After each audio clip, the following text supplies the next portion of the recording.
আসসালামু আলাইকুম। একজন মানুষ বছরের পর বছর বিদেশে থাকে, মাসের পর মাস নিজের পরিবারকে কাছে পায় না। তাহলে প্রশ্ন হল, সে দেশে ফিরে আসে না কেন? টাকার জন্য? নাকি এমন কোনো দায়িত্ব আছে যেটা তাকে নিজের ইচ্ছার বিরুদ্ধেও বিদেশের মাটিতে আটকে রাখে? বাস্তবতা হল, অনেক প্রবাসী বিদেশে থাকতে চায় না, কিন্তু চাইলেই দেশে ফিরতে পারে না। কারণ বিদেশে যাওয়ার শুরুটাই হয় অনেক সময় ঋণ দিয়ে, কারো কাছ থেকে ধার করা টাকা, ব্যাংকের লোন, আত্মীয়ের কাছ থেকে নেওয়া টাকা, কিংবা দালালকে দেওয়া বিশাল অঙ্কের টাকা। বিদেশে পা রাখার পর থেকেই তার মাথায় একটা চিন্তা ঘুরতে থাকে। আগে ঋণটা শোধ করতে হবে।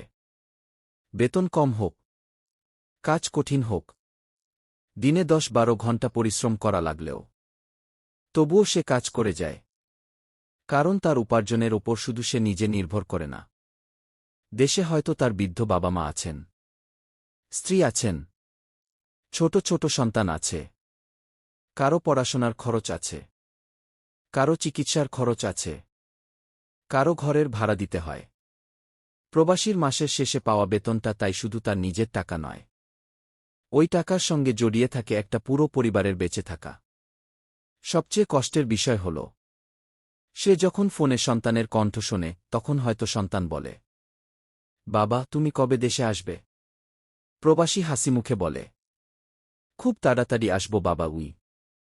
কিন্তু সে নিজেই জানে না, সেই তাড়াতাড়ি আসলে কত বছর পরে। একদিকে পরিবারকে কাছে পাওয়ার ইচ্ছা, অন্যদিকে পরিবারের ভবিষ্যৎ নিশ্চিত করার দায়িত্ব। সে ভাবে, আরও 2 বছর থাকি, আরও কিছু টাকা জমাই, একটা বাড়ি করি, ছেলেমেয়ের পড়াশোনাটা শেষ করি। কিন্তু সেই 2 বছর কখন 5 বছর হয়ে যায়, 5 বছর কখন 10 বছর হয়ে যায়। প্রবাসী নিজেও বুঝতে পারে না।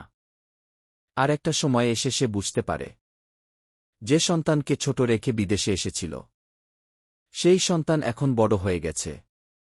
যে বাবা মাকে রেখে এসেছিল, তাদের চুলে তখন বার্ধক্যের ছাপ।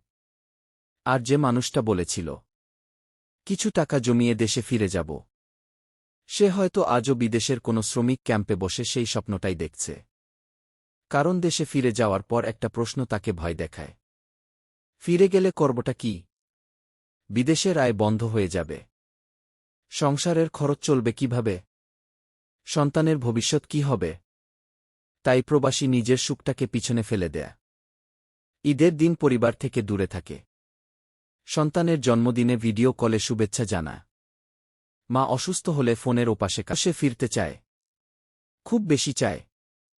কিন্তু তার কাঁধে এমন কিছু দায়িত্ব আছে, যেগুলো তাকে নিজের ইচ্ছার চেয়েও বেশি শক্তিশালী করে আটকে রেখেছে বিদেশের মাটিতে। প্রবাসী শুধু টাকা পাঠায় না, সে নিজের জীবনের একটা অংশ প্রতি মাসে দেশে পাঠায়।